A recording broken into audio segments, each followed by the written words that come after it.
New surveillance footage obtained exclusively by CNN appears to corroborate some of the allegations of abuse against music mogul Shawn Diddy Combs.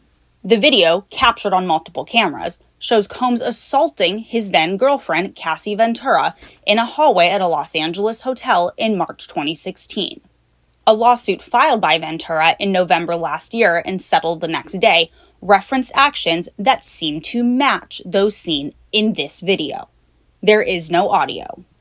According to the complaint, Combs became extremely intoxicated and punched Miss Ventura in the face, giving her a black eye, which according to the lawsuit prompted Ventura to try and leave the hotel room. The surveillance video obtained by CNN begins as she enters the hallway. The complaint says as she exited, Mr. Combs awoke and began screaming at Miss Ventura. He followed her into the hallway of the hotel while yelling at her. The complaint goes on to say he grabbed her and then took glass vases in the hallway and threw them at her. In the surveillance video, Combs can be seen grabbing Ventura and throwing her to the ground.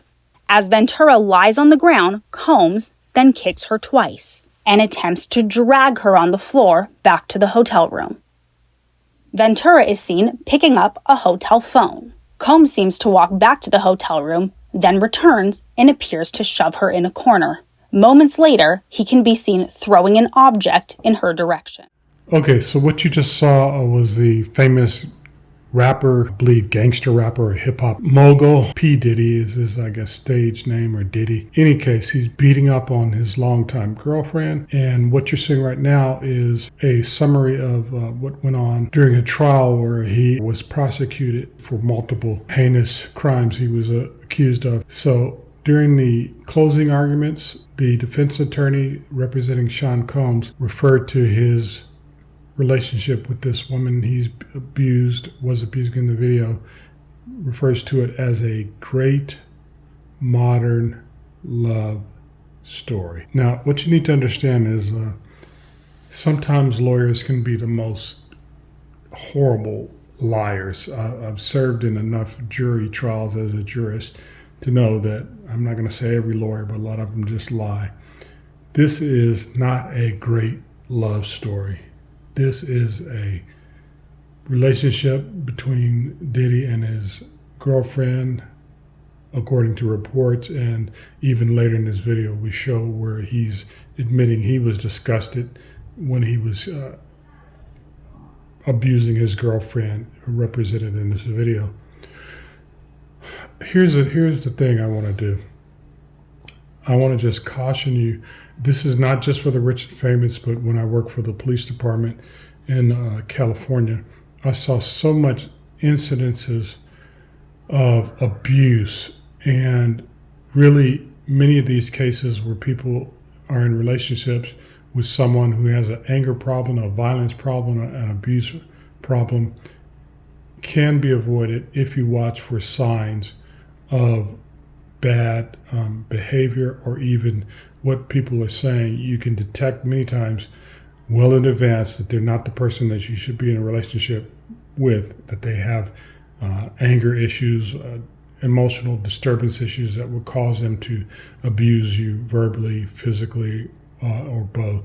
If the person is destructive, as in they threaten to or harm people when they get angry, even if they are destructive toward themselves. For example, sometimes people will get angry and they will, punch their fist in the wall or break things, or break, like one case, when I was very young, I was shocked. A relative's friend, he came into the house where we were at, my relative's house, and I think he either had a cast or his fist, his arm all bandaged up. He had gotten mad because his sister had accidentally broke one of his electronics, and he punched his hand into the wall, and that's why he's walking around with his hand all bandaged up. That's a person with an anger and a violence problem. But let's show you some of his lyrics from back in 1997, years before he started dating this woman that he was abusing in the video. This type of language, even when folks are just saying, oh, they're entertaining, gives you a clue that a person has a problem emotionally. In 1997, Combs, who was then known as Puff Daddy, was featured on the song The World Is Filled on Notorious B.I.G.'s Life After Death. And he rapped the lines, "See, we date 'em like we hate 'em, see 'em like we don't need 'em, treat 'em like we beat 'em, and never give up freedom." He also rapped, "Turn a freak to a bisexual, and if she's flexible, F the N-word next to you." Now, Doug, clearly sexual activity was a big theme in many of Combs' songs, as it is for a lot of recording artists, but knowing the allegations that we know now about these freak-off sessions and women claiming they were coerced into doing things and that there was violence and threats, do you think those lyrics could warrant another look by prosecutors? Whether or not a person could be prosecuted for this type of verbiage, this type of normalization of speech about women, or even on the converse, if it's women talking about abusing men, it's something that we as a culture should not normalize. We should not accept it. I was in a conversation with I'm not even going to call her a Christian, a church-going person, Bible-quoting person, who was trying to excuse or defend one of P. Diddy's contemporaries from the West Coast, who says very immoral things, let me say it that way, in his songs. And we, even in church, find folks who are trying to defend these people because maybe they're famous, they're popular, they're rich. But we as a culture need to decry, need to cry loud, need to speak out that this type of language is not acceptable in any form, song, speech, jokes, whatever. It's not acceptable. I've seen where even a young woman right in front of my eyes died after being dragged behind a car from someone who tried to, hold her hostage as part of I guess after she was in some relationship of some sort with a person. I've seen another case where, when I worked for the police department in California, where a person who snapped, committed mass murder, and took his girlfriend hostage. I've seen another situation where a woman on a date was kidnapped and escaped and came to me, trying to get help in the middle of the night, and came knocking on my police vehicle, just trying to get some help. So I've seen a lot of stuff. And conversely, I've had a woman in the back of the police vehicle I was riding it after she was arrested because she got angry at her boyfriend, took a razor and sliced and diced him like a Christmas ham. He had to be taken to the hospital in an ambulance because he was bleeding so bad. And the bad thing about it, as she was sitting behind me in the police vehicle after slicing and dicing this guy with a razor, then she says, "Oh, I love him and I want to go see him." I mean, she had just finished doing this guy. So this kind of stuff, you need to watch for the signs. And me, I wouldn't have any sort of relationship once a person reveals, where they're at. They've got issues with anger, with wrath, with violence. But I make no excuses. My behavior on that video is inexcusable.